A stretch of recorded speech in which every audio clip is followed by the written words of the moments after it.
तो ध्यान की विधि का रास्ता जो बताया जाता है, ध्यान में हर बार तो उसी को कंटिन्यू रखते हुए निरंतर जीवन में आगे बढ़ना है, ताकि हमें जीवन के रहते हुए ये समझ आ जाए कि जीवन मिला किस लिए है। इसलिए सर्वप्रथम हम सबका कर्तव्य बनता है कि जीवन है क्या, उसके बारे में समझा जाए। तो वो तभी समझ आएगी जब हमें ध्यान के द्वारा अपने भीतर जाने के बाद इस बात का ज्ञान हो जाएगा कि हम कौन हैं पूरे विश्व के लिए, और इंडिविजुअली मैं कौन हूँ, और फिर मैं किस लिए धरती पर आई हूँ जीवात्मा के बारे में, और मेरी असाइनमेंट क्या है, और मुझे ये काम संपन्न करने के बाद जाना कहाँ है।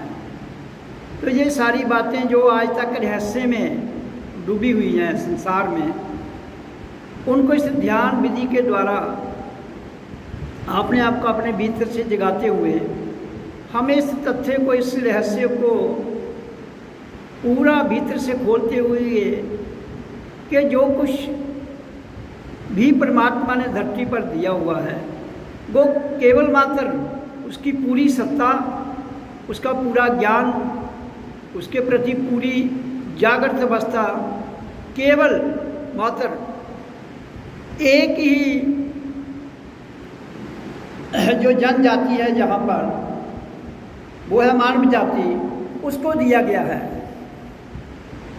तो जिसके लिए विधि है, सर्वप्रथम ध्यान की विधि है तो 3 चरणों में बताई जाती है। सर्वप्रथम ओम का उच्चारण जो अभी हम करेंगे, फिर उसके बाद दूसरी विधि है ओम सो अहम ओम मैं हूँ, फिर तीसरी है शांत बैठना है, श्वास को केवल देखना है। श्वासों का नियंत्रण करना ही, श्वासों को अपने कंट्रोल में करना, यानी कि काबू में करना ही आपका जीवन है। आपका जीवन और मृत्यु दोनों श्वासों पर आधारित हैं।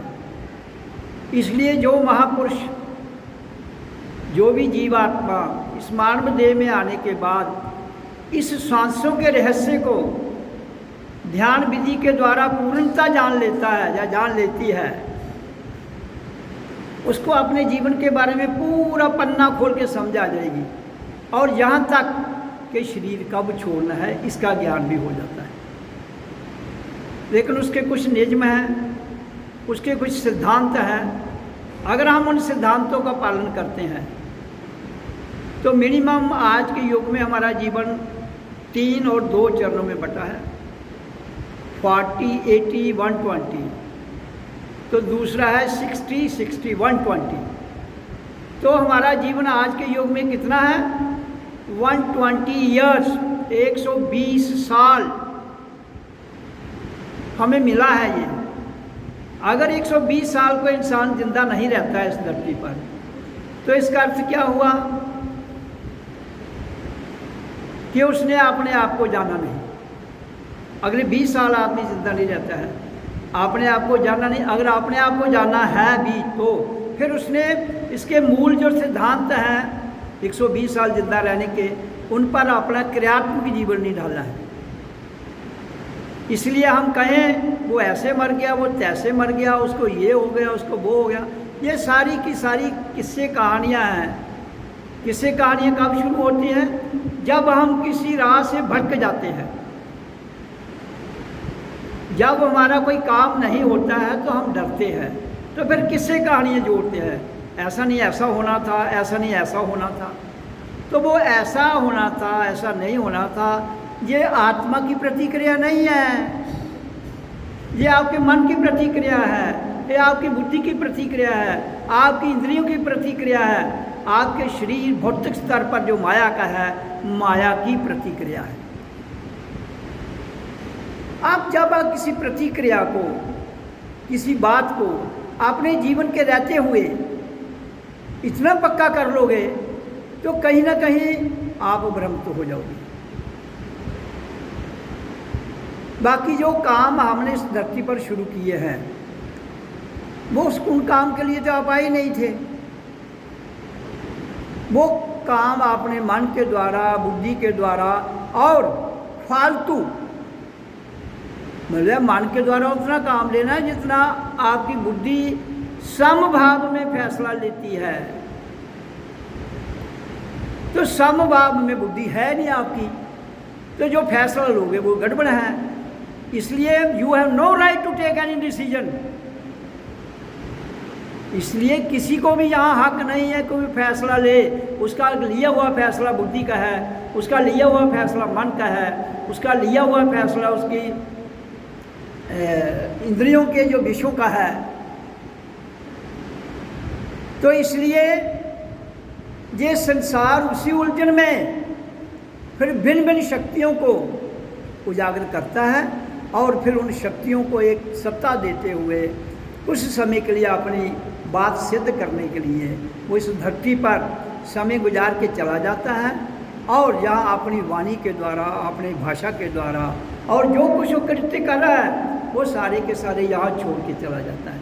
और कहता मैंने तो इधर छोड़ दिया, जो बोला वो भी रह गया, शरीर भी रह गया, मन भी रह गया, लेकिन यहाँ तो रह गया एक सूक्ष्म में आपके साथ भी चला गया।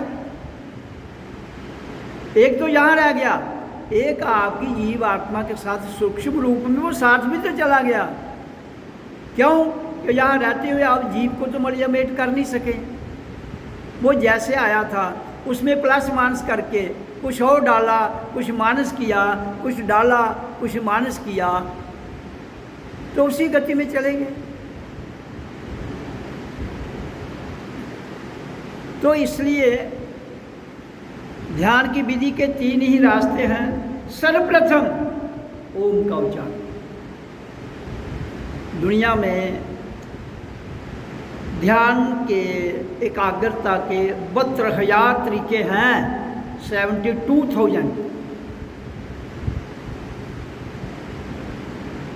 तो ओम का उच्चारण तब अंदर से निकलता है जब वो 72,000 तरीके जो हैं वो सारे के सारे आपने साध लिए होते हैं।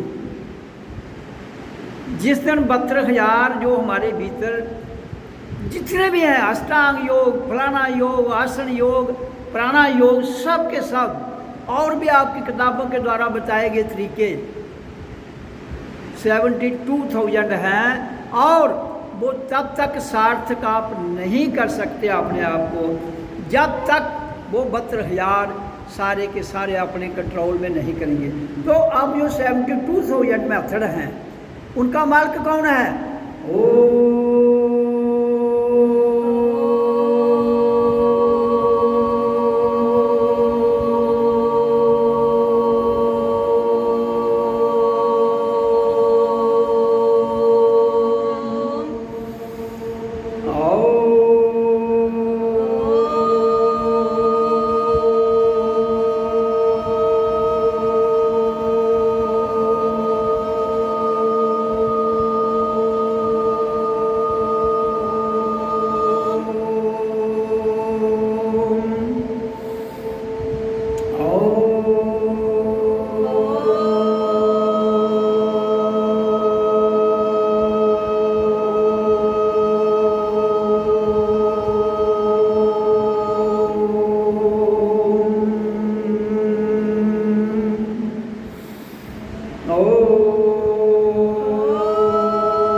तो इसलिए हमने 5 मिनट ओम का उच्चारण किया, उसका अभ्यास किया।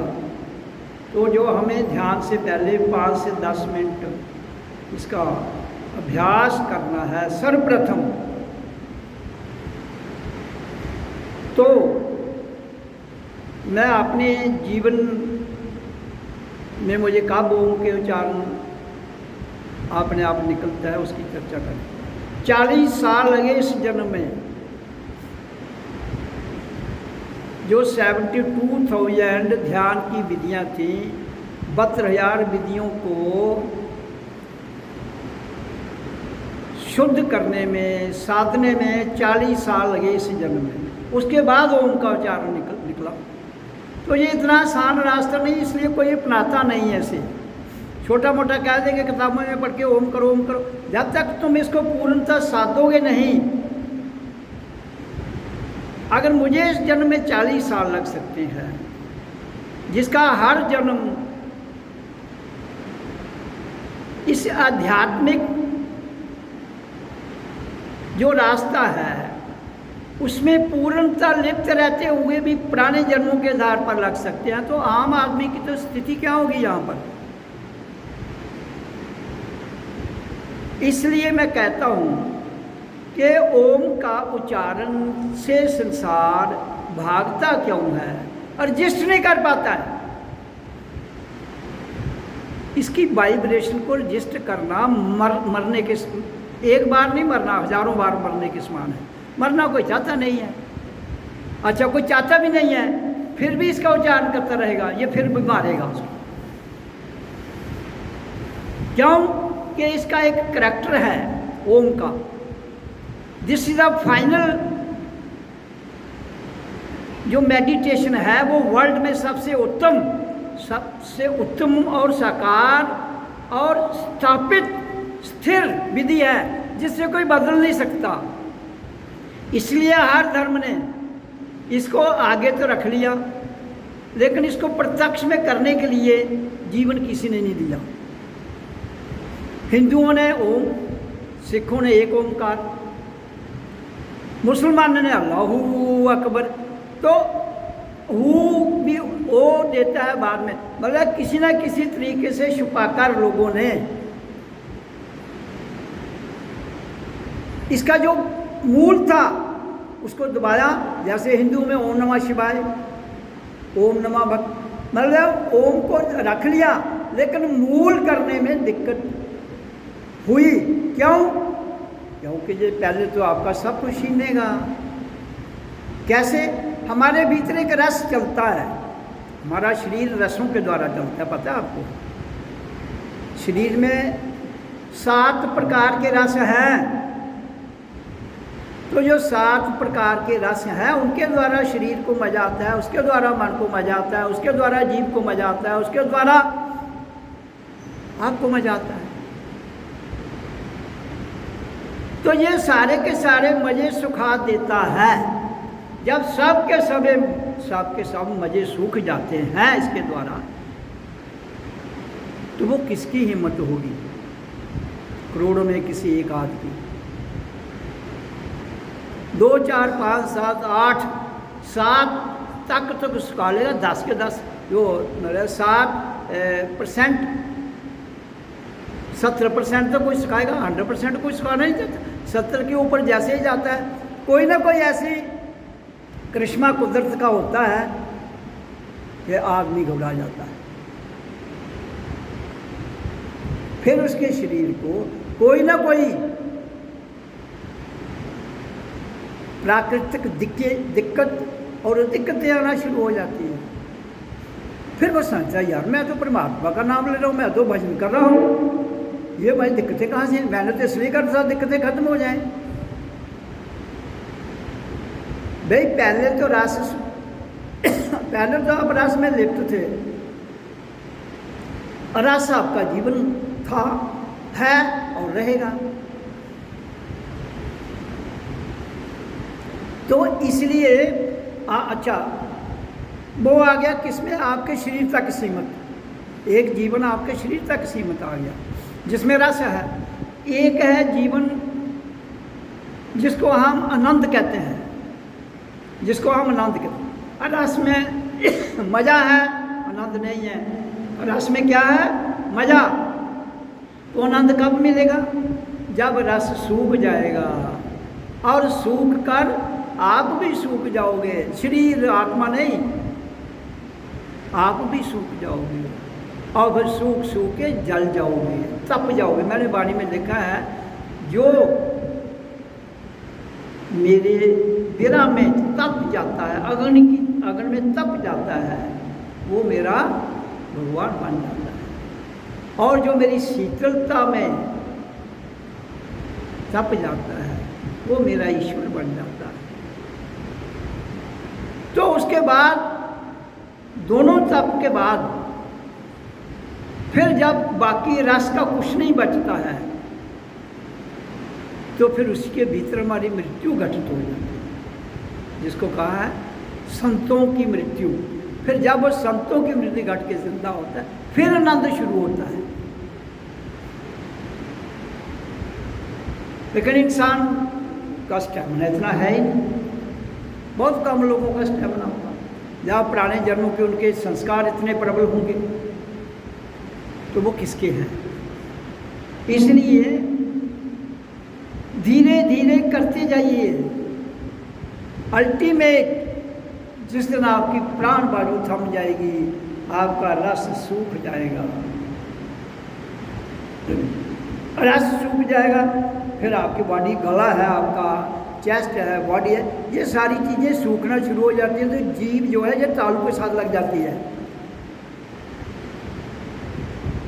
तो जब किसी की जीभ तालू के साथ लग जाती है, तो उसको क्या कहते हैं? क्या हो गया इसको?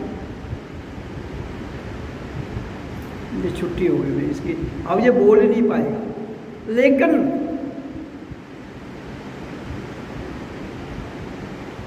इस रास्ते पर चलते हुए इंसान फिर धीरे धीरे जिंदा हो जाता है। इतना रिस्क कोई लेना नहीं चाहता है। लेकिन मैं कहता हूँ कि आप धीरे धीरे धीरे धीरे ठहर मना, धीरे सब कुछ होए, माली सींचे 100 गड़ा ऋतु आए फल को।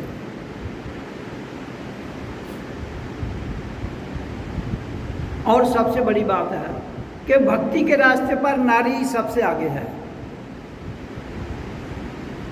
सबसे आगे नारी है। सबसे आगे आकर भी सबसे पीछे चली जाती है।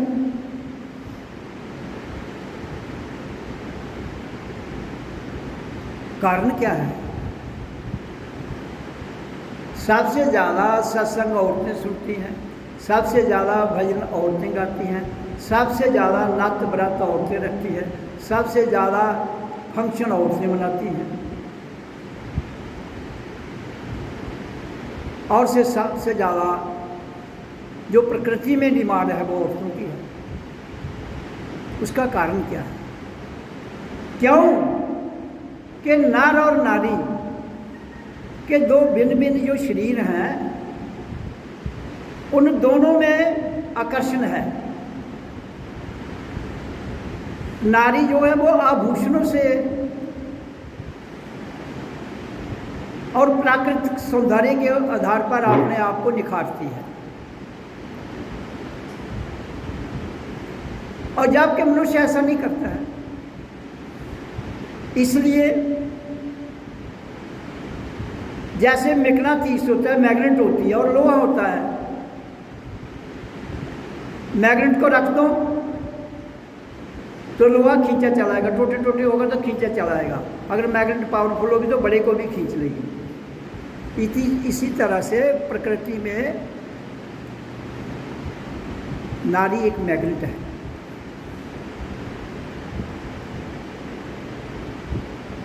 तो इसलिए मैग्नेट जो सेम करैक्टर की चीज़ होगी उसको खींच लेगी। अब मानव का, नार और नारियों का, दोनों के अंदर मन है, बुद्धि है, इंद्रियां हैं, हार्मोन्स हैं, और दोनों का परस्पर संबंध भी है। तो इसलिए इस लाइन में नारी चढ़कर भी पीछे रह जाती है। क्यों? कि वो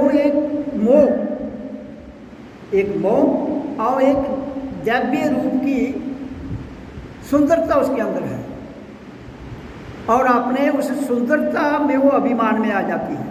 ये याद रखना, जब वो उस सुंदरता के अभिमान में आ जाती है तो फिर कोई ही मीरा निकलती है जो जहर का प्याला पी जाती है। आपने जितना इतिहास देखा, आदमी में संतों के बहुत इतिहास हैं, नारी के चंद एक हैं। तो कारण क्या है? जबकि पॉपुलेशन तो दोनों के बराबर है। अगर दुनिया की 800 करोड़ पॉपुलेशन है तो 400 करोड़ नारी है यहाँ पर, और 400 करोड़ आदमी है।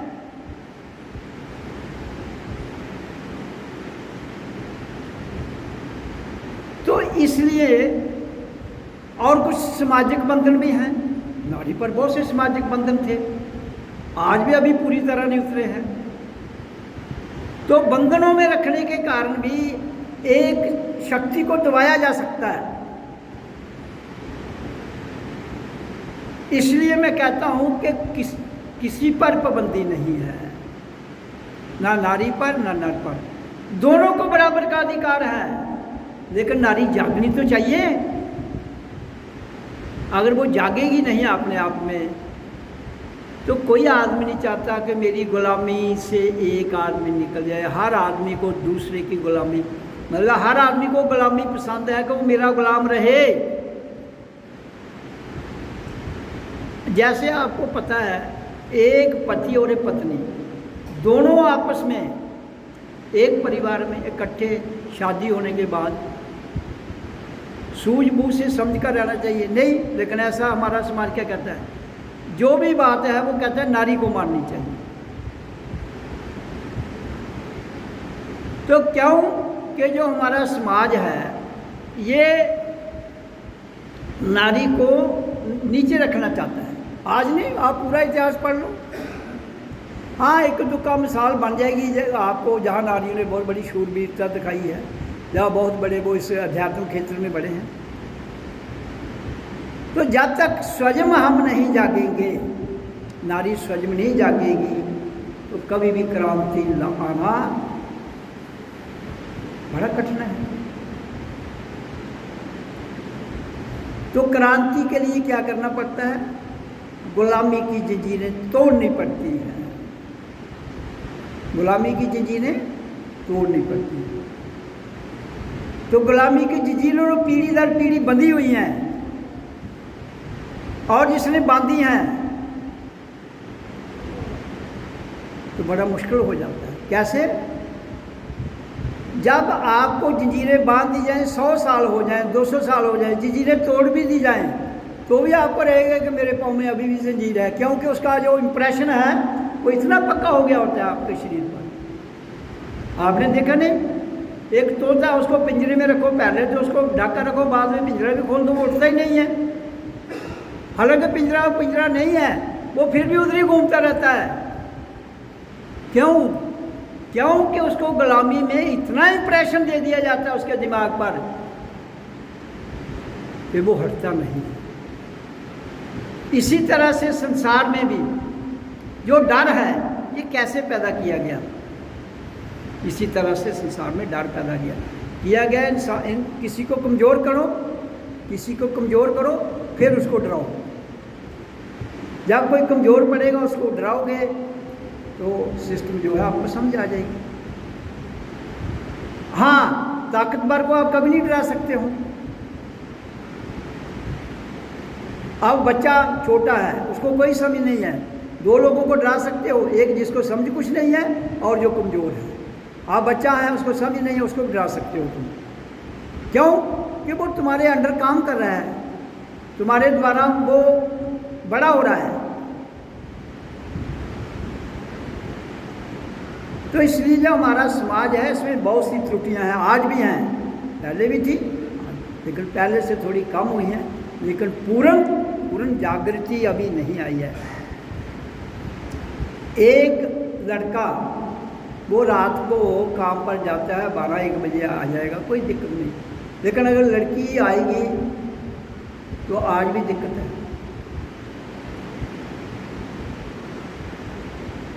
तो इसलिए मैं जो कहता हूं कि आप शब्द को करिए और धीरे धीरे जागिए। फिर जब हम जागेंगे, जब हम ध्यान में जाते हैं तो हमारे अंदर रूपांतर आता है। रूपांतर, जब रूपांतर आएगा तो फिर हम जो डर है, जो वहम है, जो हमारे समाज ने हमें दबाया है किसी भी वर्ग को, जैसे अब कास्ट में ब्राह्मण, क्षत्रिय, वैश्य, शूद्र 4 हैं, तो शूद्र को दबाया जाता था। तो इसलिए किसी को भी दबाया जाए, पीढ़ी दर पीढ़ी, तीसरी पीढ़ी में उसकी जो गुलामी है वो थोड़ी स्ट्रांग होना शुरू हो जाए। इसलिए मानव को दबाना नहीं चाहिए, उसको जगाइए। तो वो तभी होता है जब हम सबको बराबर का अधिकार हो। हमारे देश ने बराबर का अधिकार दिया है, लेकिन कहाँ पर? सिर्फ वोट डालने पर। वो अन्ना, लूला, लकड़ा, पढ़े लिखे, जक्कड़ जो मर्जी हुए 18 साल का होना चाहिए, तो वोट बड़े होना चाहिए। भाई खाली वोट डालने से बराबर का अधिकार देना ठीक नहीं होता है। जब तक इंसान जागा नहीं है,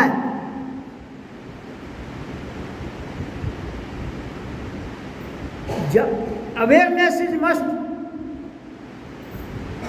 नहीं तो आप क्या करेंगे? फिर इंसान और भेड़ में कोई फर्क नहीं रहेगा। बगैर अवेयरनेस के इंसान का अगर वोट डालता है, फिर जा तो कैसे डालेगा? जो उसका सगा संबंधी होगा वो जा उसका फिर वो अपोनेंट होगा, फिर वो फेयर वोटिंग कभी नहीं होगी। किसी को पैसे का लालच ले देगा, किसी को डरा के, किसी को और कोई लालच दे के। तो इसलिए कोई भी काम करने से पहले अवेयरनेस, जागृति होना बहुत जरूरी है। सत्संग के लिए भी जागृत, परमात्मा को ऐसे नहीं मानना है आए तो मत्था टेका, ओम को भी ऐसे नहीं मानना है। ओम ये ध्वनि जो आपको जगाती है, जो मैंने बताया कि ओम की ध्वनि इतनी पावरफुल है। 72,000 जो साधना की विधियाँ हैं, जो मेडिटेशन की विधियाँ हैं, जो त्राटक जितनी भी यहाँ विधियाँ हैं, ये उन सब का मालिक है। इसलिए आप जो 72,000 विधियाँ, कोई ना कोई इंसान कहीं ना कहीं फंस जाएगा। किसी चौक पर पहुंचने के लिए 72,000 लाइनें हैं, उसमें रास्ते उधर आके चौक में मिलते हैं। आपको सब साधने हैं, तो 72,000 कोई ना कोई आपको पकड़ लेगा, क्योंकि कहीं ना कहीं आपके इंटरेस्ट की बात मिलेगी। आप तो रुक जाओगे। आप जब कहीं ना कहीं हमें इंटरेस्ट की बात मिलती है, हम रुक जाते हैं। फिर हम क्या करते हैं? अगर तो हम 36,000 आपने कवर कर ली, और उससे ज़्यादा हो गई तो 49% पब्लिक आपकी बात मानेगी। अगर 50 से ज़्यादा 50% से ज़्यादा होगी तो इतनी पब्लिक आपकी बात मानेगी। वो पब्लिक है कहाँ? आपके अंदर। आपका शरीर तो पूरा विश्व है, ये हमारा शरीर जो है ये पूरा विश्व है। जब इसमें 72,000 में से 50% से ऊपर जो साधना है इंसान ने कर ली और उस पर उसने काबू पा लिया तो उतनी जनता उसके साथ फेवर में हो जाएगी। क्यों? कि फिर वहाँ संप्रदाय पैदा होते हैं, वहाँ कोई ना कोई लालच पैदा होता है, और जिस आदमी सब के सब साथ लेता है कि पूरा ब्रह्मांड उसके साथ होता है। और फिर ब्रह्मांड से जब आप अपनी कोई भी वाणी, जो मैं कहता हूँ क्रांति कैसे आती है, एक आदमी भी क्रांति ला सकता है। एक आदमी कैसे? जब वो पूरे के पूरे 72,000 ओम का उच्चारण करके साधना करके अपने आप को यहाँ ले जाता है और जहाँ से अपनी वाइब्रेशन छोड़ता है, तो that will affect the entire universe. क्योंकि यहाँ के नीचे हमारा पूरा यूनिवर्स है, पाँव के अंगूठे से लेकर यहाँ तक, दिस कंप्लीट यूनिवर्स। जब इस कंप्लीट यूनिवर्स में हमने बदलाव कर दिया, रूपांतर कर दिया, उस दिन जो कर लेता है, he is king of kings, he is god of God's.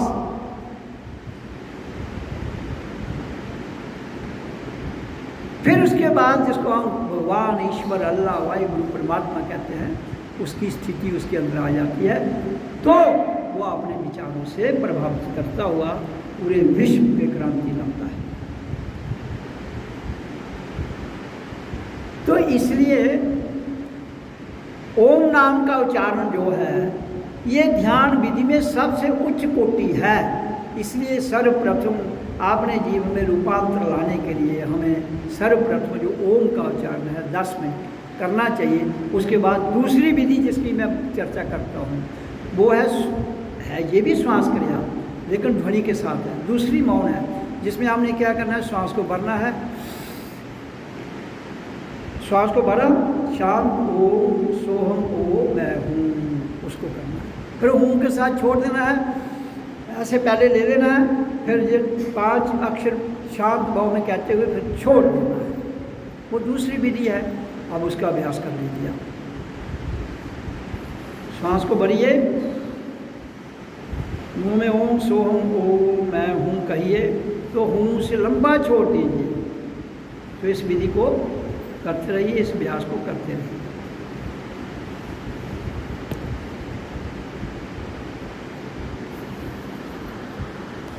आपका श्वास ही सब कुछ है,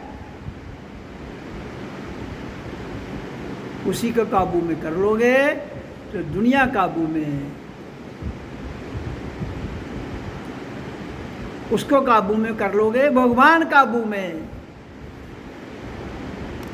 उसको काबू में कर लोगे तो आपकी आत्मा काबू में, जीव काबू में, स्थूल सूक्ष्म कारण महाकारण सब के सब।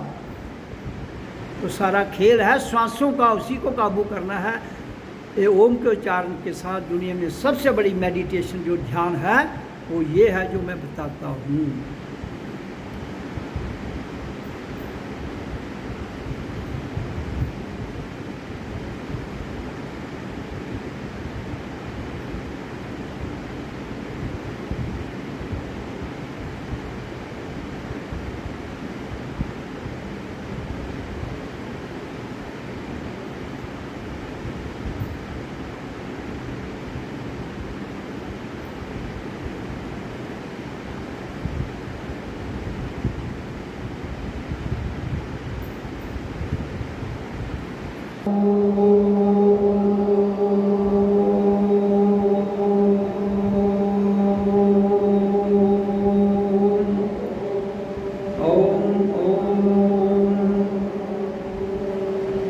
तो दूसरी विधि का अभ्यास भी हमने किया, श्वास भरी ओम सोहम ओम मैं हूँ, तो ये इसका अभ्यास कर लिया।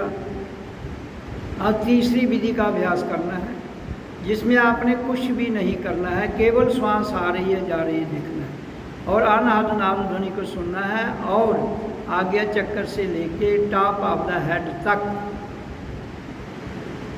जो स्थान है उसके उधर ध्यान रखना है। इसमें कुछ भी नहीं करना है। इसलिए आप तीसरी विधि कीजिए, उसका अभ्यास कीजिए। श्वास को देखना है, आ रहा है जा रहा है। श्वासों की गति धीरे धीरे धीरे कम होती जाएगी। जैसे ही श्वासों की धीरे धीरे धीरे इसकी गति कम हो जाएगी, रोज़ आप करेंगे 24 घंटे में, हर 8 घंटे के बाद एक घंटा, तो आपके श्वासों की गति अल्टीमेट कंट्रोल में आएगी। जब श्वासों की गति कंट्रोल में आ गई, देन यू आर मास्टर, तब आप मालिक हैं।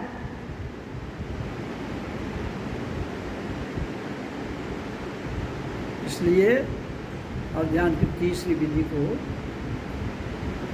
जैसे मैंने बताया वैसे कीजिए, शांत हो जाइए।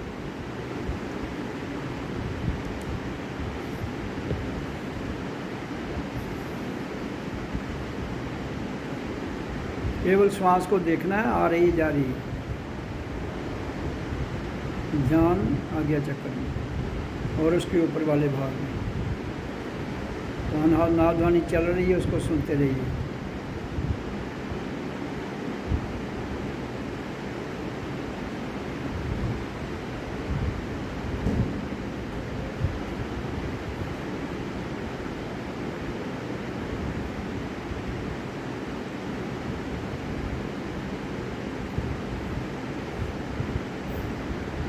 प्राण वायु की गति कम होती है तो धीरे धीरे धीरे धीरे हमारा आंतरिक सिस्टम जो है वो शांत हो जाता है। फिर जो हमारा हृदय है वो भी शांत हो जाता है। हमारी जितनी भी मशीनरी है भीतर, तांत्रिक प्रणाली, सब की सब शांत हो जाती है। फिर शांत रहते रहते रहते श्वास एक समय आता है थम जाता है, और जब थम जाता है तो क्रांति घटित होती है। आप एक ऐसी अवस्था में चले जाते हो जो आनंद की भावना से, आनंदित भाव में ही 24 आवर रहती है। उस स्थिति में चले जाओगे, आप पूर्ण इस ब्रह्मांड के मालिक बन जाओगे। इसलिए सुबह 2 बजे से 6 बजे के भीतर का जो ब्रह्म मुहूर्त का समय होता है उसमें मेडिटेशन ज़रूर कीजिए, घंटा 2 घंटे। बाकी दिन में समय निश्चित कर लीजिए, लेकिन वो समय ज़रूर, क्योंकि वो सुबह 2 बजे 12 बजे के बाद 1-2 होता है, सुबह के 2 से 6 बजे तक रात भी होती है, थोड़ा लाइट भी होती है। उसमें जो शांति होती है उसमें मेडिटेशन ज़रूर करो। फिर देखो जीवन में कैसे रूपांतर आता है।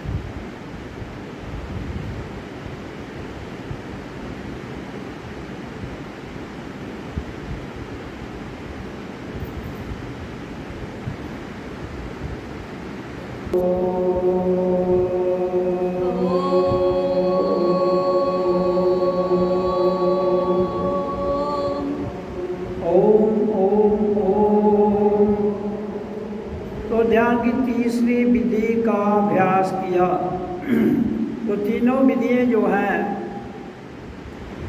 ये 3 विधियाँ जो ध्यान की हैं, ये दुनिया की उच्च कोटि की ध्यान विधियाँ हैं। इसके जितने भी विधियाँ हैं दुनिया में 72,000, वो सब की सब इसके नीचे हैं। सर्वप्रथम ओम का उच्चारण, फिर अपनी श्वास को ओम सोहम ओम मैं हूँ के द्वारा लेना है, फिर छोड़ना हूँ के द्वारा। तो उससे आपका पूरे शरीर का जो हिमालय, देवालय, शिवालय हमारा शरीर है, इसका पूरा मंथन हो जाएगा। जहाँ कहीं भी आपके इस देवालय, हिमालय, शिवालय में थोड़ी बहुत भी कोई मैल होगी, वो ये भस्म कर देगा, रस सूख जाएगा, फिर तीसरी विधि जो अभी की हमने, जिसमें केवल श्वास को देखना है, श्वास आ रही है जा रही है, ये फाइनल विधि है। इसको कंप्लीट करने के बाद मौन, जब हम शांत में अनाद ध्वनि चल रही है वो सुनाई देती है, तो फिर चौथी स्टेज मौन में आ जाती है, जहाँ फिर कुछ भी करने की जरूरत नहीं रहती। आप पूर्ण ब्रह्मांड के मालिक हो जाते हो। ये शरीर तुम्हारा, जिसमें देवालय, हिमालय, शिवालय है, इसके आप उच्च शिखर पर आ जाते हैं। कहाँ? यहाँ। ये जब आप इसके उच्च शिखर पर आ जाते हैं तो आप इसके मालिक हैं, आप ब्रह्मांड के मालिक हैं। फिर जहाँ से जो भी आप वाणी छोड़ोगे, जहाँ से जो भी वाइब्रेशन निकलेगी, that will affect your entire universe, वो आपके पूरे विश्व को बड़े प्यार से धीरे धीरे धीरे अपना प्रभाव छोड़ेगी। तो इसलिए हमें इस संसार में आने के बाद, जो मैंने आपको अभी सत्संग में बताया कि ध्यान है क्या, और ध्यान के द्वारा रूपांतर कैसे होता है, तो जो फोर्थ स्टेज है, जो मौन की है, उसमें आपके दिल की धड़कन ठहर जाएगी, आपका शरीर पूरा शून्य में चला जाएगा, और फिर आनंद की वर्षा अपने आप हो जाएगी। क्योंकि जब हम ध्यान समाधि से आगे इन श्वासों को कंट्रोल करके जाते हैं, वहाँ जब है, वहाँ से 24 आवर आनंद की वर्षा हो रही है। उस आनंद की वर्षा जो हो रही है, उसके होने का अनुभव, अनुभूति भीतर से, प्रतीक से, प्रत्यक्ष में जानने का नाम ही साधना की शुद्धि है, जो सिद्धियों से आगे है।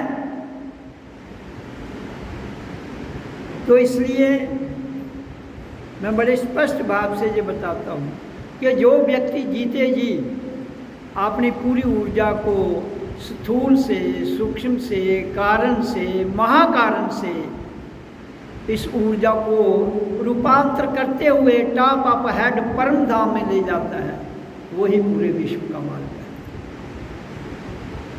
उसके अलावा और कोई मालिक नहीं है। क्यों? कि जब तक ये शरीर नहीं होगा तो कुछ भी नहीं हो सकता। चाहे आप गृहस्थ में रहिए, चाहे आप वन में जाइए, चाहे आप संन्यास लीजिए, चाहे आप संसार में रहिए, गृहस्थ में रहिए, परमात्मा का वो ब्रह्मांड का जो पूर्ण सृष्टि है, उसको जानने का ज्ञान सबके पास है।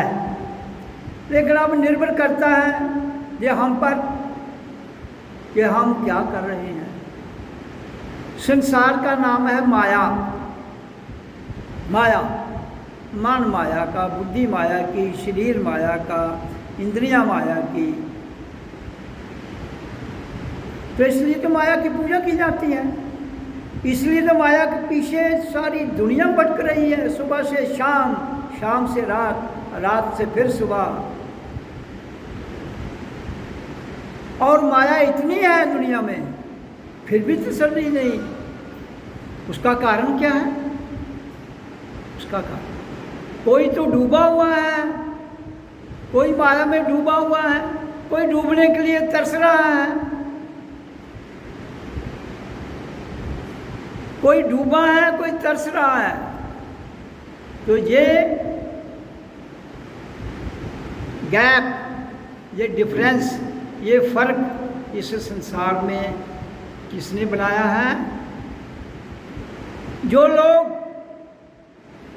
बुद्धिजीवी, इंटेलेक्चुअल, होशियार, चालाक हैं, उन्होंने जो थोड़े से उनकी बुद्धि से कम थे, उनको नीचे लगा लिया। लगे कैसे? फिर सत्ता उन्होंने हाथ में ले ली। जब सत्ता उन्होंने हाथ में ले ली तो जनता को भेड़ बकरियां बनाकर उन पर राज कर रहे हैं, पहले भी कर रहे थे, आज भी कर रहे हैं। उस जनता को जगाने के लिए ही मैं आया हूं कि जागो।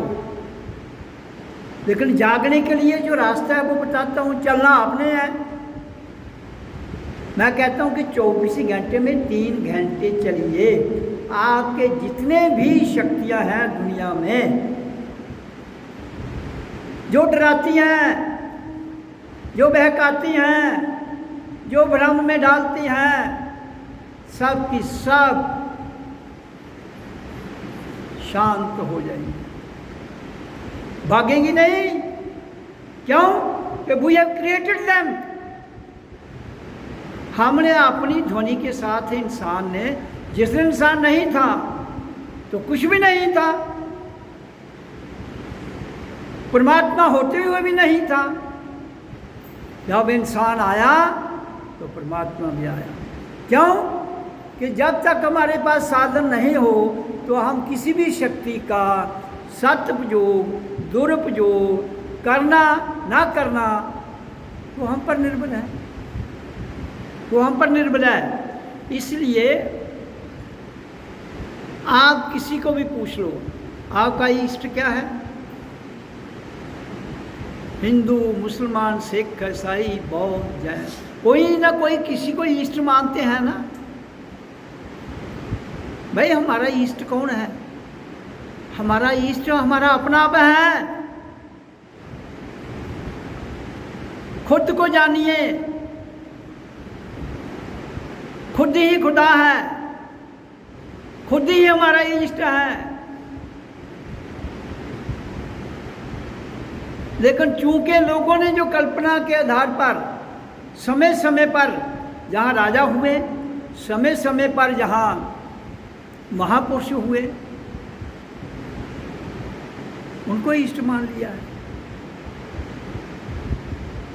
तो जब तक तुम स्वयं को सामने खड़ा करके अपने सूक्ष्म शरीर को, मैं और मेरा शरीर कौन सा? सूक्ष्म। मैं इधर बैठा हूं, ये स्थूल है, मैं और मेरे सामने बैठा हुआ मेरा सूक्ष्म शरीर। जब हम उससे बात करते हैं, वो हमारा इष्ट है, वो हमारा भगवान है। और वही भगवान एक दिन वही आत्मतीय परमात्मा की शक्ति में रूपांतर होता हुआ महासमाधि, महानिर्वाण में अपने आप को स्थिर स्थापित कर लेता है।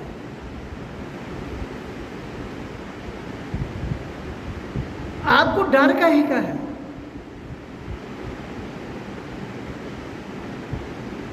केवल डर किसका है?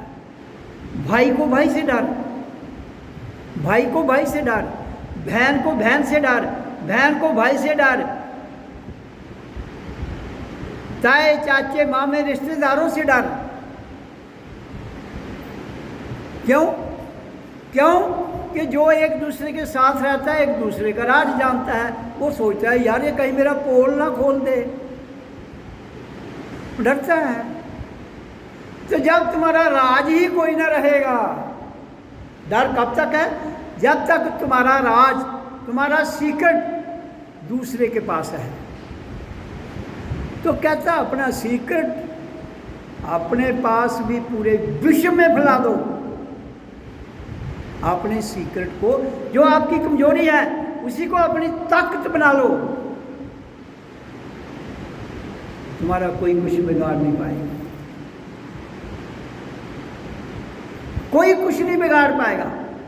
केवल मात्र जिस समाज में हम रहते हैं, जो हमारे बंधु भाई दोस्त मित्र यार साथी शिष्य गुरु, ये जो सारा खेल है, ये किसका खेल है?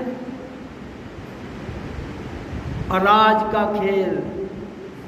और राज जब तक एक दूसरे का है तो डर है। कहते हैं ना, पर्दा हट गया तो भेद खुल जाएगा। तो डर को खत्म कीजिए।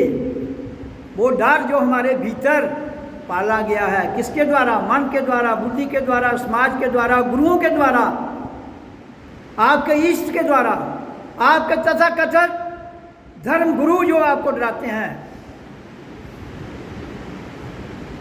आपके जितने भी यहाँ धरती पर धर्म के ठेकेदार दूसरों को अपनी किताबों की कहानी सुनाकर डराते हैं, मतलब मेट कर दोगे जैसे तुम किताबें, मतलब मेट कर दोगे जैसे तुम ग्रंथ, तुम डर से आगे आ जाओगे।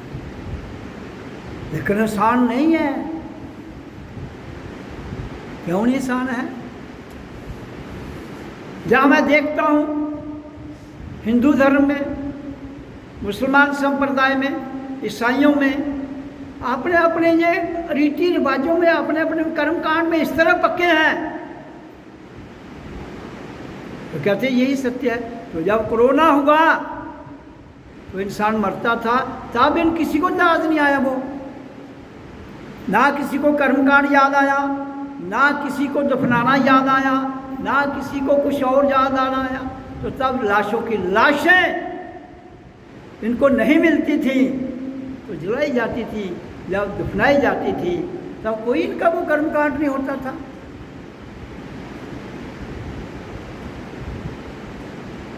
तो जो हमें डराया गया है, इसलिए मैं वाणी से, मंच से कहता हूँ, शरीर छूट जाता है, केवल मात्र 5 मिनट ओम का उच्चारण करके उस शरीर को अग्नि के प्रति समर्पण कर दीजिए, और कुछ भी करने की जरूरत नहीं है। दंड पखंड सब छोड़ दिए जाए तो अच्छी बात है। क्यों कि जिस शब्द ने, जिस ध्वनि ने हमें जीवन दिया प्रणव, वो ही हमारी रक्षा करेगा, और उससे ही श्वास चलती है। श्वास का नियंत्रण ही जीवन और मृत्यु है। तो जब तुम अपने आप को साध कर ओम का उच्चारण करते हो तो वो जीव आत्मा, शरीर तो जला समर्पण कर दो, तो जीव आत्मा उसकी अगर कहीं रुकी है तो आपकी वो उस ध्वनि में इतनी वाइब्रेशन होनी चाहिए, वो जीवात्मा सीधे सूर्य लोक में चली जाएगी। क्यों? सूर्य लोक ही हमारे जीव आत्मा का एंट्री गेट है इस ब्रह्मांड में, और यहाँ से ही एग्जिट गेट है। तो जिससे तुम आए उसी से आउट हो जाओगे तो तुम कर्म बंधन से मुक्त हो जाओगे। फिर तुम कर्म बंधन से मुक्त हो जाओगे ना। जहाँ तो डर तब है जब तक आपकी जंजीरें आपके दाएं और आपके बाएं और आपकी गर्दन में, आपके कमर में, आपके पैरों में, आपके हाथों में अगर जंजीरें डाली जा चुकी हैं तो वो जंजीरें काटेगा कौन? वही शब्द काटेगा जिसने आपको गति दी है। तो जन्म के समय हिंदू, मुसलमान, सिख, बौद्ध, जैन सबको गति कैसे मिली है? ओ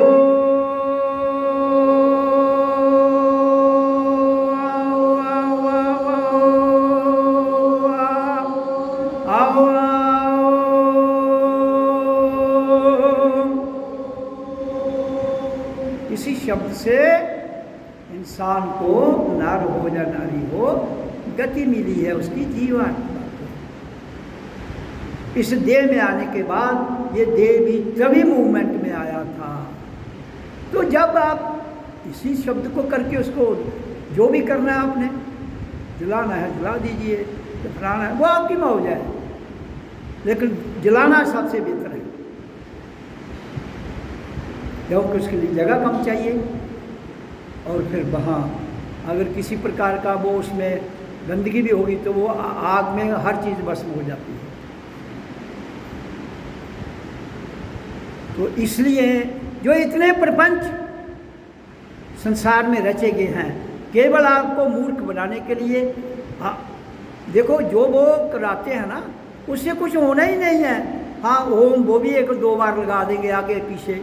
मैं कहता हूँ 5 मिनट जो जनता वहाँ जाती है उसके साथ, घर बार नहीं है अगर कोई नहीं है, वही 5 मिनट उच्चारण करके उसके शरीर को दाह संस्कार कर दें, खत्म। बाकी कुछ भी करने की जरूरत नहीं है। ये मेरी सत्संग वाणी में जो मेरी वाणी को सुन रहे हैं उनके लिए ये आदेश है अगर उन्होंने ये सत्संग सुना है, इस पर जीवन डाला है, वो अलानिया लिख जाए कि हमारे शरीर का जो दाह संस्कार जब भी कोई छोड़े, वो ओम के 5 मिनट उच्चारण से घर वाले जो भी वहाँ और भी लोग आते हैं सब ओम का उच्चारण करके छोड़ दें। दाह संस्कार करना चाहिए, बाकी कुछ भी करने की जरूरत नहीं है।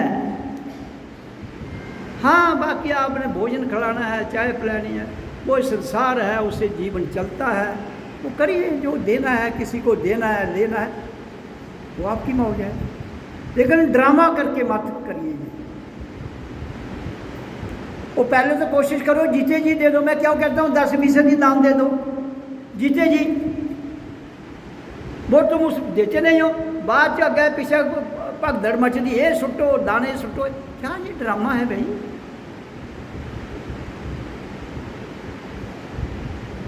तो कम से कम जो मेरी वाणी सुनते हैं उनको तो समझ आ जानी चाहिए।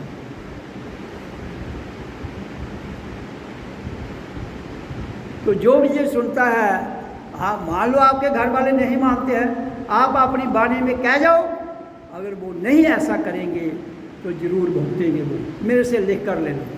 हमारी कही हुई वाणी आपने जो जीवन में जाना है इसी शरीर के रहते हुए, मैंने आपको पहले ही बता दिया है कि ये रास्ता बड़ा नीट एंड क्लीन है। जो आदमी नीट एंड क्लीन है वो ही आगे बढ़ सकता है। जो आदमी अंतःकरण से शुद्ध है वो ही इस रास्ते पर चल सकता है।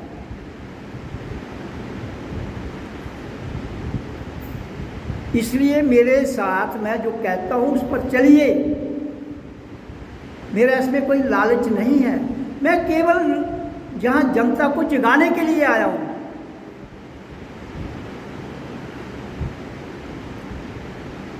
पैसा, धन, शरीर, मकान, दुकान, बड़े बड़े महल, बड़े बड़े बिजनेस, इंडस्ट्री जो माल का है, आज है कल नहीं होगा भाई। तो इसलिए आज में तुम जो अच्छा कर सकते हो कर लो। भूतो ना भविष्य थे, ना भूतकाल में जाके कर सकते हो, ना भविष्य में जाकर कर सकते हो। एज लॉन्ग एज आपकी श्वास है तो कर लो। श्वास थम जाए तो संसार थम गया। श्वास का आना जाना जीवन और मृत्यु और कुछ भी नहीं है। आपने ग्रंथों में जो लिखा है, किसी भी ग्रंथ में अल्टीमेट उसका निचोड़ निकालोगे। जो मैं वाणी बोल रहा हूँ तटस्थ में, उन सब का, पूरे दुनिया के ग्रंथों का निचोड़ निकाल लो, वो यही निकलेगा कि श्वास का आना और जाना जीवन और मृत्यु, और इसी को साध लो तो तुम अपनी जीवन मृत्यु के मालिक हो। और कितनी देर? 120 साल। मैं उम्र भी बता रहा हूँ। फिर भी अगर 120 साल से पहले शरीर छूट जाता है किसी का, तो गलती किसकी है? शरीर छोड़ने वाले की। गलती किसकी है? शरीर छोड़ने वाले की। क्यों? कि कहीं ना कहीं वो किसी ना किसी के दबाव में आकर, टेंशन में आकर, इन सिद्धांतों पर ना चलते हुए गड़बड़ करेगा, तो गड़बड़ तो फिर होगी। अब मैं किसी को कहता हूँ 120 साल रहना है, तो कहता नहीं, मैंने छलांग लगानी है 100 फुट हाइट से नीचे पानी इतना गहरा है कि आपको तैरना भी नहीं आता, तो मरेगा कि बचेगा वो? तो फिर कहोगे आपने जो कहा था 120 साल, ये तो जिंदा रहा नहीं। ऐसे तर्क आई डोंट नीड। ना मुझे ऐसे किसी के वचन चाहिए, ना भाषा चाहिए, ना तर्क चाहिए, ना भी तर्क चाहिए। मैं जो कह रहा हूँ दैट इज स्ट्रेट। चलिए उस पर। हाँ, जहाँ आपने इजमाइश करनी है तो आइए मेरे पास। एक बच्चे को भेज दीजिए, 120 साल क्या 200 साल जिंदा रहेगा वो, कोई नहीं मार सकता। हाँ, सिद्धांत से चले, कानून से चले, जो बताया जाता है उसे करें। तो जब तक जो मेडिटेशन में बताता हूँ ओम का उच्चारण, फिर उसके बाद ओम सो अहम ओम मैं हूँ। एक तीसरा श्वास आ रही है जा रही है देखना है। कितना? 24 घंटे में 3 बार, 1 1 1 3 घंटे। और प्रथम जो है वो रात के 2 बजे, रात नहीं सुबह के 2 बजे से लेकर सुबह के 6 बजे के बीच में 4 घंटे में 2 घंटे जरूर पीजिए। 1 घंटा योगा वोगा छोटा मोटा कर लीजिए, अपने शरीर को एक्टिव करें, और 1 घंटा ध्यान 2 घंटे दीजिए। दोपहर को एक समय रख लीजिए, शाम को रख लीजिए। फिर कोई कहे समय नहीं है तो इसका मतलब बहुत बड़ा फ्रॉडी है। वो दुनिया का बहुत बड़ा फ्रॉडी आदमी है। 24 घंटे समय सबके पास है, फिर भी वो कहे समय नहीं मिलता है, तो फिर इस धरती पर बहुत बड़ा धोखेबाज है। चाहे वो किसका बहुत बड़ा पुजारी भी हो, किसी भी को मानता हो, वो कहता नहीं मैं व्यस्त हूँ। तुम्हारी व्यस्तता को क्या करना है? जो तुम्हारी व्यस्तता जो देश को तबाह कर रही है, तुम्हारी व्यस्तता अगर समाज को नुकसान देती है, तो ऐसी व्यवस्था और व्यस्तता को मुझे नहीं चाहिए भाई। ऐसा धन नहीं चाहिए जो ऐसी व्यवस्था से कमाया जाए, ऐसी व्यस्तता से कमाया जाए। हमें वो धन चाहिए जो मानवता का कल्याण करे, हमें वो धन चाहिए जो मानवता को जगाए, हमें वो धन चाहिए जो मानवता को दलदल में न ले जाए। तो इसलिए सत्संग को होगा थोड़ी है, परमात्मा को ये थोड़े कि तुझे डंडे लेइए मारा दो, कख नहीं। डंडे लेइए मारने वाला तुंदा मन है, तुंदी बुद्धि, तुंदी प्लानिंग, तुंदी सोच। तो कहते करिए, सोचिए मत। सोचे सोच ना हो भी ये, सोचिए लाख बार। तुम्हारे सोचने से कुछ होगा ही नहीं भाई। Don't think, go ahead and do, stop not till the goal is achieved.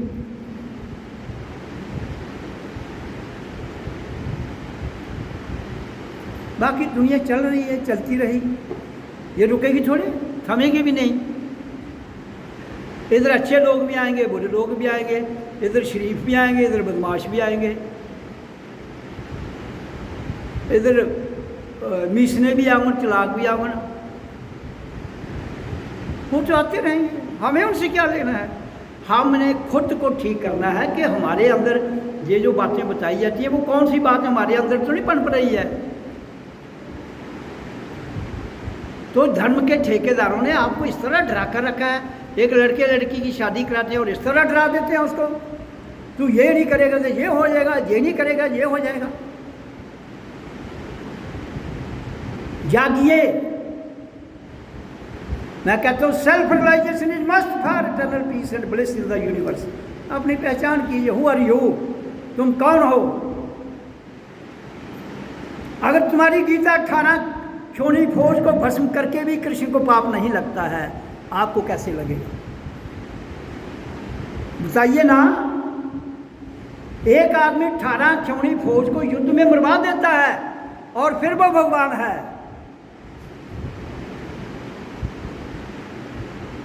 और आप क्या होगे? गुलाम।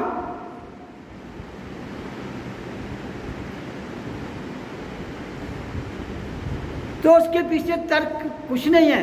सच्चाई ये है कि कृष्ण एक ऐसा व्यक्ति है जो आत्मतीय ज्ञान को जानता है, तो आत्मा को पाप पुण्य नहीं लगता है, चाहे पूरी दुनिया को भी वो भस्म कर दे।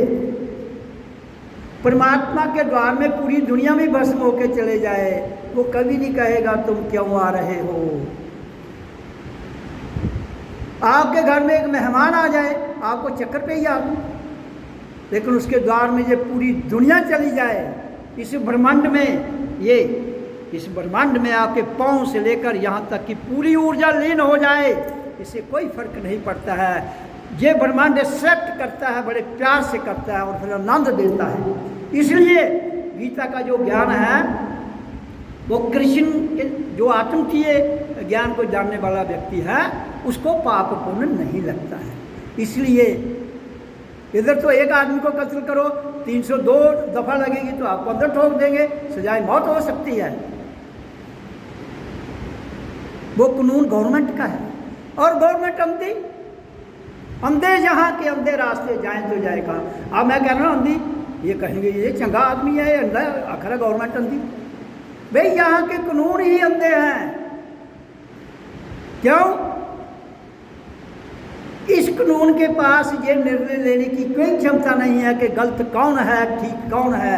क्यों? ये रियलाइजेशन पर आधारित नहीं है, ये केवल विटनेस पर आधारित है।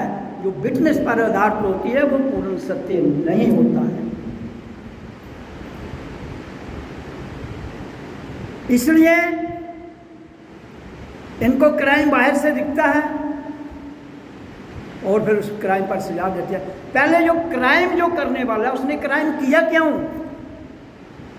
क्राइम जो कर रहा है आदमी पहले ये तो जाना जाए क्यों कर रहा है, उसको क्रिमिनल किसने बनाया। समाज में किसी ना किसी व्यक्ति का रोल होगा, माँ बाप का रोल हो सकता है, दोस्तों का रोल हो सकता है, खुद के लालच का दोष हो सकता है। तो जब कोई ना कोई हमें क्राइम सिखाता है, उस क्राइम को एलिमिनेट करने के लिए फिर क्या है,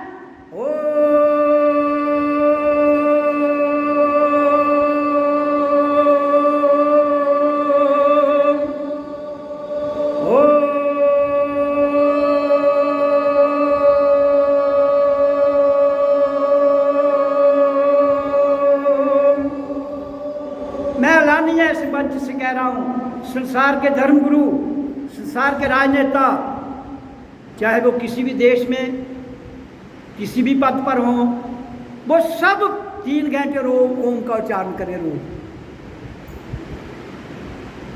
ये जो मैंने कहा है वो बिल्कुल सत्य पर आधारित हो।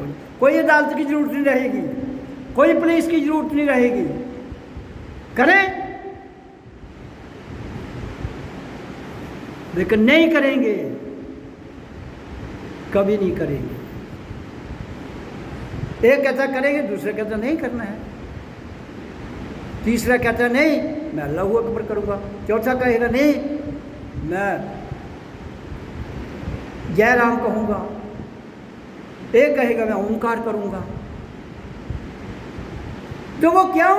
Y they are divided? हम सब इंसान हैं, हमारा धर्म तो एक ही होना चाहिए। Why we are living in different religions? केवल अपने मतलब साधने के लिए। जिसका मतलब साध जाता है उसके लिए वो ही ठीक हो जाता है। चाहे उसे 100 आदमियों का कत्ल करना पड़े तो वो कर देता है। तो क्राइम तब तक खत्म नहीं होगा। महात्मा बुद्ध आया, उसने कहा अहिंसा परमो धर्म। महात्मा गांधी ने भी कहा एक गाल को थप्पड़ मारो दूसरा कर दो। तो उन लोगों का आज ना महात्मा गांधी है ना महात्मा बुद्ध है। उस समय के जिनके आप करेक्टर पर चल रहे हो, उनकी कही हुई वाणी कहाँ चली गई? क्यों? कि हमने स्वयं को जाना नहीं। इसलिए मैं कहता हूँ स्वयं को जानिए। हमने स्वयं को पहचाना नहीं, हमने स्वयं को पढ़ा नहीं, हमने दूसरों की वाणी को पढ़ा, हमने दूसरों के ग्रंथों को पढ़ा। इस जन्म में मैं कोई ग्रंथ बोल के मैं सत्संग बोल रहा हूँ, मैं शरीर छोड़ देता हूँ, आने वाले 100 साल के बाद मेरी वाणी रिपीट होती है, इट विल बिकम ग्रंथ। लेकिन मैं उस बात को आज कह रहा हूँ, वो कल के साथ उसमें 90% बातें वो नहीं जुड़ेंगी। तब युग और होगा। हाँ, realisation will be there, realisation is today, realisation is tomorrow and realisation is the past. आत्मा की जो शक्ति है, आत्मा का जो ज्ञान है, जो निर्लेप है, वो नहीं बदलेगा। जो नहीं बदलता है वही तो नंद है। जो नहीं बोलता है वही तो सत्यचित सचिदानंद है। ये शरीर बदल जाते हैं, ये मौसम बदल जाते हैं, संसार की विधियां बदल जाती हैं, यहाँ की वातावरण की हवा भी बदल जाती है। इसलिए सच को बोला नहीं जाता है, सच का बयान भी नहीं किया जाता है। That is eternal truth. वो है मौन, वो है कंप्लीट ब्लिस।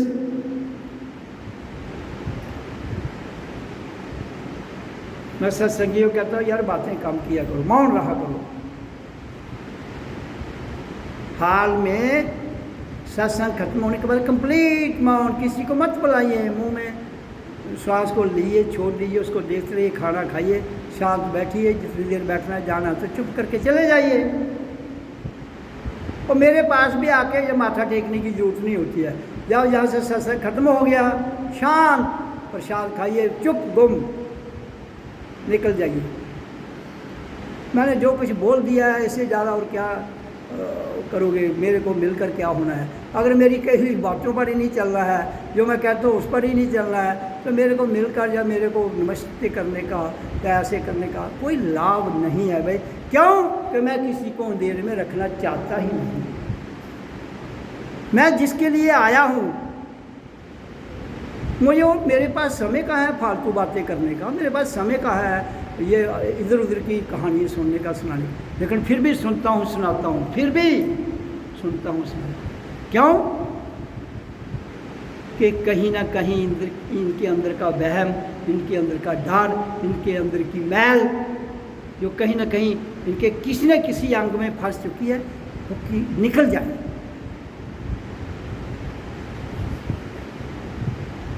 आप क्या समझते हो कि ये जो दुनिया है, तुम कितने भी धनवान हो जाओगे सुखी नहीं हो सकते। तुम कितने भी गरीब हो जाओगे, तुम तब भी सुखी नहीं हो सकते।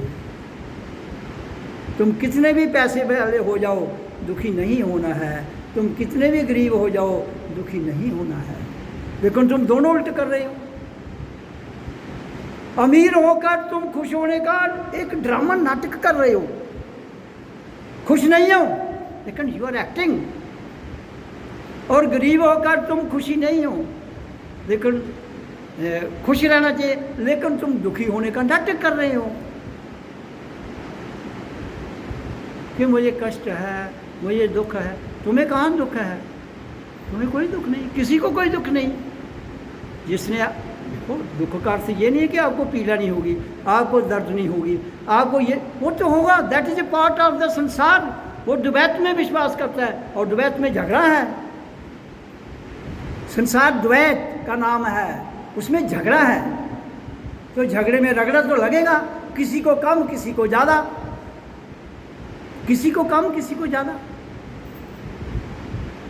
तो वो तो संसार, आपको उसी व्यवस्था में, उसी भाव में रहते हुए अपने आप में रहना है, अपने भीतर से अपने आप को जानना है।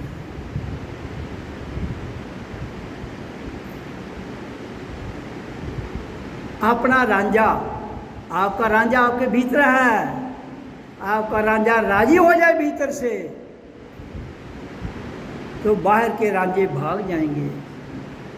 अगर आपका रांझा भीतर से राजी ना हुआ, तो बड़े रांझे ने तो नाटे नचाने तो नचाई उड़ना। कोई झूठा दा, कोई मिलावट दा, कोई होर गै कहानी सुनाई है, कोई एक दूसरे प्रति बघाग, एक दूसरे प्रति बदखोई कर, कुछ ना कुछ बात जोड़ के कमकाई उड़ना। संसार वैसे ही कम केड़ा है। जब हम किसी के खिलाफ बात करते हैं ना, तो जो मान लो मैं किसी के बात खिलाफ करता हूँ बात मैं भी रस लेता हूँ, जो मेरे से सुनता है वो भी रस लेता है, दोनों मज़ेदार रस लेते हैं। और मैं तो कहता हूँ रस को सुखाना है। तुम तो रस को सूखे हुए को भी वापस ला रहे हो। सूखा हुआ रस भी तुम बातें सुनाकर इसकी उसकी, किसी की सास गड़बड़, किसी का भाई गड़बड़, किसी की साली गड़बड़, किसी की लाड़ी गड़बड़, किसी का घरवाला गड़बड़, और किसकी कहानी सुनाओगे? इन्हीं की सुनाओगे ना। तुम्हें कहानी सुनाने में रस मिलता है, मुझे सुनने में रस मिलता है, दोनों रस ले रहे हैं। गड़ा के लाई आ रहे हैं, तो रस खतरनाक है। मैं रस कहता हूँ सुखाओ, दुनिया कहती है रस सूख गया तो मज़ा खराब हो जाएगा। मैं कहता हूँ रस सूख जाएगा, मज़ा खराब हो जाएगा, लेकिन एक चीज़ प्रकट हो जाएगी, आनंद। वो जरूर प्रकट होगी, ये मेरा वादा है, ये मेरी अंतःकरण की आवाज़ है। लेकिन आपको फिर भी संसार से लगाओ। मैं नहीं कहता हूँ लगाओ तोड़ो, रहो, रहना तो इधर ही है, जाओगे कहाँ, जाना कहाँ, यहाँ ही रहना है। लेकिन इन्हीं के बीच में रहते हुए बोले और बहरे बन जाओ, बस। बड़ा आसान काम है। कन्ने टूटियाँ फसाओ दो तो बोले हुई है, मुँह 24 घंटे के पाई रखो तो के हुई है गूंगे तो मुँह के पाना। अपनी सांसों से जुड़े रहो तो गूंगे हो गए। अनहद की नाद ध्वनि सुनो तो बोले हो गए। कोई किसी लाग थोड़े लग रहा है आपसे। वे मुंह में प्राण बाजू का शब्द चलता रहे, आ रहा है जा रही, प्राण शब्द में ना चले, सिर्फ श्वास आ रही है, अनहद नाद ध्वनि चल रही है, तो आप क्या है गूंगे। तो अनहद नाद ध्वनि सुनते रहो, उसको सुनेंगे ना तो कान हो गए बोले, बस। तो आपका काम बन गया, आपका काम बन गया और अध्यात्म विचार की क्रांति अपने आप घटित हो जाएगी, अपने आप। फिर ना कहो उससे दोस्ती, ना कहो उससे बैर।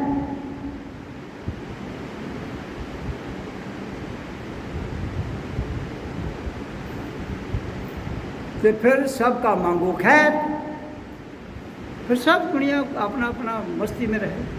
लेकिन कहना चलना, एक कहना, उसके बाद उसको श्रवण करना, मनन करना, चिंतन करना, चिंतन करते करते किस में जाना,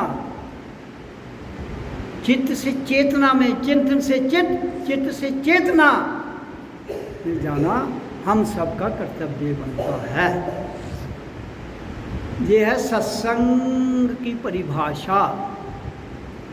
इसलिए जब तक हम ज्ञान का बोझा उठाए हुए हैं, माया का बोझा उठाए हुए हैं, बातों का बोझा उठाए हुए हैं, मैं बहुत इंटेलिजेंट हूँ, इसका बोझा उठाए हुए हैं, तो तब तक वही काम नहीं चलेगा। देखो परमात्मा तुम्हारे भीतर है, भीतर से जो तुम एज ए ले मैन उससे जुड़ सकते हो, ज्ञान लेकर कभी उससे नहीं जुड़ पाओगे। ज्ञान तर्क तर्क है, ज्ञान में तो कोई अंत ही नहीं है, बहस का कोई अंत है ना। सुबह से शुरू करो शाम तक नहीं खत्म होगी। आपने कोर्टों में नहीं सुना है, एक केस चला जाता है, बहस होते होते होते होते होते आदमी मर जाता है, केस का फैसला ही नहीं होता है, तो कानून अंदर नहीं हुआ। जिसका केस है वो मर गया भाई, के फैसला इतने में कब, जिस दिन तुम रियलाइज कर लोगे। पहले तो केस ही नहीं रहेंगे। ये जो क्रिमिनल केस है, ज़मीन किसी को रखनी नहीं है, गवर्नमेंट रहे, हम काम करेंगे, we will work and get the facilities which we are needed. Why not? Why not? ये किसी धरती किसी की नहीं है, हम सब की है। श्वास किसी की नहीं है, हम सब की है। पानी किसी का नहीं है, हम सबका है। भोजन किसी का नहीं है, हम सबका है। तो फिर एक को मिले दूसरे को ना मिले, ये कहाँ का आपका फैसला कह रहा है। हाँ, गवर्नमेंट लोगों को अन्न दे रही है, फ्री दे रही है। मैं तो कहता हूँ सबको फ्री दे, सबसे काम ले। ये डिस्पैरिटी क्यों कि हम गरीबों को दे रहे हैं? इसका मतलब है you have created the disparity. तुमने ये खाई बनाई है अमीर और गरीब की, खत्म कर दो, काम लो। काम तो हर कोई करता है। आज तुम कह रहे हो HIV एड्स हो रही है बच्चों को, भाई ड्रग तुम्हारे देश में इतनी आ चुकी है, कहाँ से आती है? तुम्हारे घर में कोई चीज़ ला रहा है, तुम्हें पता ही ना चले। ये कैसी अंधेर नगरी है?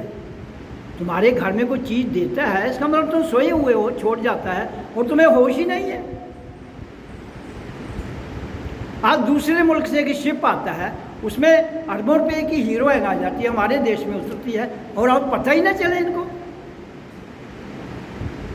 और अगला छोड़ के चला जाए तो फिर वो डब्बे डुब्बे इधर आकर आ जाए, फिर बाद में पता चले। ये ऐसा कैसा हो सकता है? तो फिर तुम अगर तुम्हें ये भी होश नहीं हमारे घर में कोई खतरनाक चीज़ रख रहा है तो आज भी उड़ जाओगे, कल भी उड़ जाओगे। अगर देखो ना, एक कोई आदमी किसी के घर में बम छोड़ देता है, और जिसके घर में बम रख रहा है उसको पता ही नहीं है, तो विस्फोट तो होगा उसका। तो उड़ना किसने है? जिसके घर में रखा है। तो ये इतने ड्रग्स इतने तुम्हारी ये ड्रग जो लोगों को बीमार होते हैं उनको दी जाती है, नकली है, वो आपके देश में बनती हैं कि नहीं? जब हमारे देश में वो ड्रग नकली बनती है तो वो भी क्या है, वो विस्फोटक है।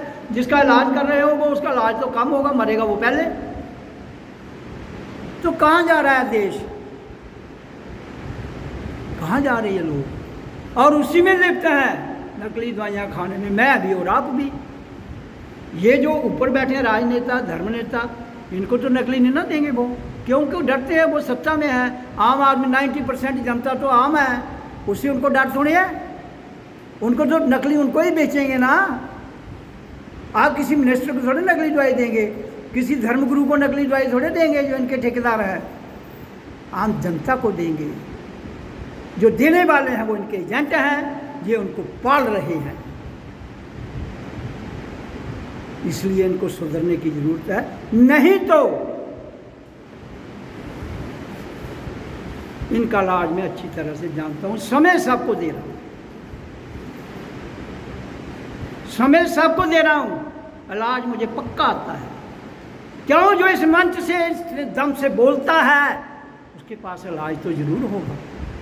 ऐसा तो हो नहीं सकता कि मेरा कोई सिर फिर चुका है। पूरी दुनिया के सिर फिर सकते हैं, मेरा सिर उनसे ज़्यादा फिरा हुआ है।